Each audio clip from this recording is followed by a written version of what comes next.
Hi, good morning. Well, not really good morning. Not really good morning. Before this video starts, no, I'm not. We're gonna probably have to go and change clothes. That's besides the point.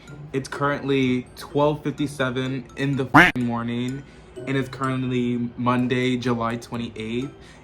I did say that I was gonna do a video on my birthday, which was on a Saturday, but like, knowing my lying ass, I was not doing that. So here I go. Enjoy the video.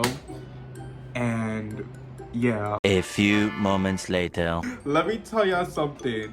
First off, for recommendation, when you want to do a video, get the shit done ASAP because it's now currently 3:55 in the goddamn morning, and I procrastinated too hard enough to the point that I procrastinated too much to a point that I texted my best friend. Hi, it's Vince Gonzalez. Welcome back to my YouTube channel. Today, we're just going to talk about a quick recap of episode 2 of Big Brother Minecraft Season 9. Obviously, if you don't know what Big Brother is, it's basically Big Brother, a game of Big Brother, but on Minecraft. I'm currently on this season, and I'm going to talk about my experience of what happened that y'all don't know about from my perspective. So get ready for a bumpy ride, because there's a lot of things you kind of know, but really don't know about. Like, again, if you are new, please, I really enjoy you. Like, subscribe, comment, do whatever. I do not care at the end of the day. I just gotta say it at the point of the video, that way I can make this video a little bit longer. You know. And with that being said, it is time to get this started.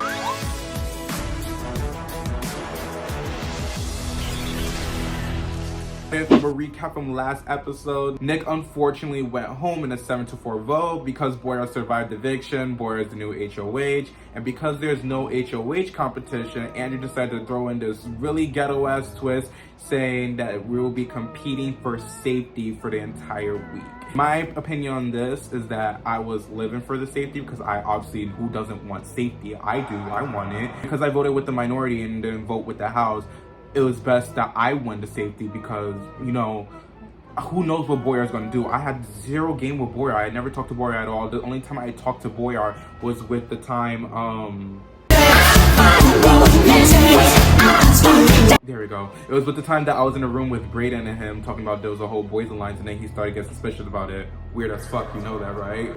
After the whole safety competition, which was majority rules, Happy ended up winning. Was I grateful for him to win? Absolutely, because at the end of the day, he was on the block recently. Even though Joe pulled him off the block, which is fucking, you know, he still was safe, I didn't blame him because, you know, I would have took the safety too. I think he probably voted with the...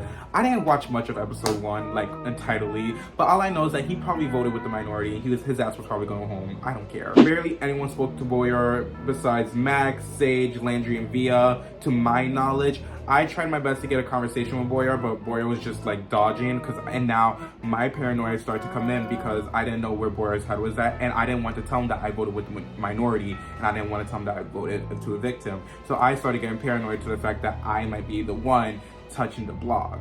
But out of nowhere, Sage, I went into the storage room with Sage. It was me, Sage, Maddie, and Happy. Sage was talking about saying like, oh, Boyar was in the HOH room when we was talking about boxing.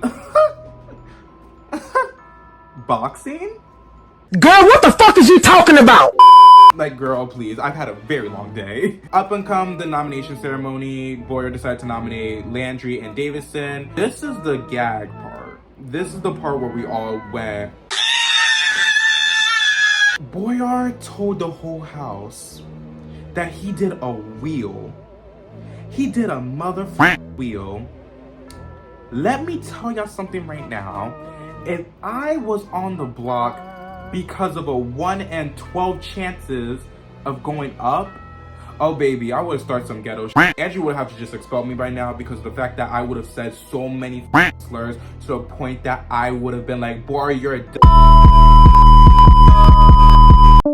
Anyways, after that, the veto competition arrives. Unfortunately, I did not get to play in this veto. These veto pickings were so stressful to me because not only I didn't get picked, I missed out on one of the best vetoes that I would have loved to play in. I played in a circus veto, but y'all played in an ice cream veto in a competition that I would have dominated in. Oh, baby. I would have... again. Sorry about that, y'all. I'm really moody right now. Like, it's like 4 in the morning doing this video. The veto was a competition that everyone loved, was ready to compete.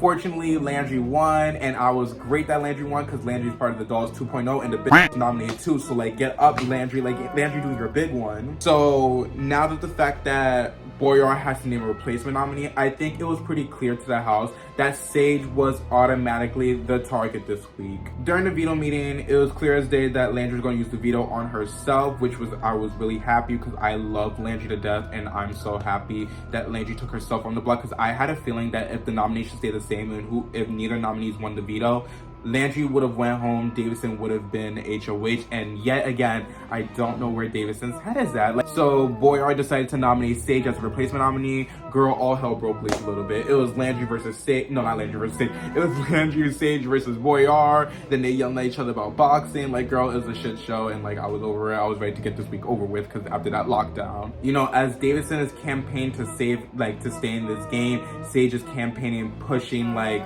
good major points, saying that if Sage stayed, they would have targeted Boyar. If Davison stayed, he would have targeted Boyar. And we both know whoever stayed, Boyar was going on the block regardless.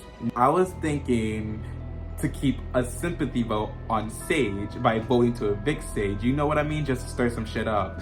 But because I didn't want to take that risk and like try to get out Sage, because I assumed that people were going to vote to evict Sage, I just had to vote Davison out just to keep my game on a DL. During the eviction, everyone cast their votes to evict. Unanimously enough, Davison went home in a unanimous vote, 10-0. But because Davison went home, Sage is HOH. When Sage is HOH, guess what that means? Hey! I'm safe for the week.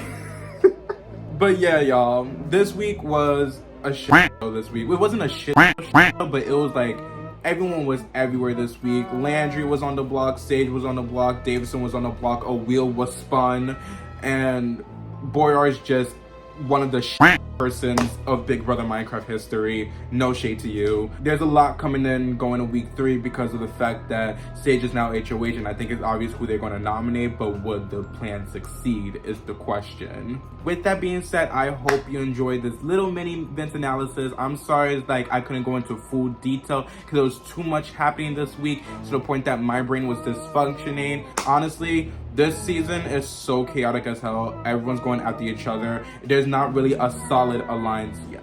Thank you all so much for watching this video. If you're new, again, like, subscribe. I love the motivation y'all give me. This gives me a lot of reasons to continue posting videos like these. I generally appreciate that. Up until next time, it's week 3, and with Sage HOH, shit is about to go down. We'll see you next week for episode 3 of the Vince analysis. Have a blessed night or have a blessed morning. Bye!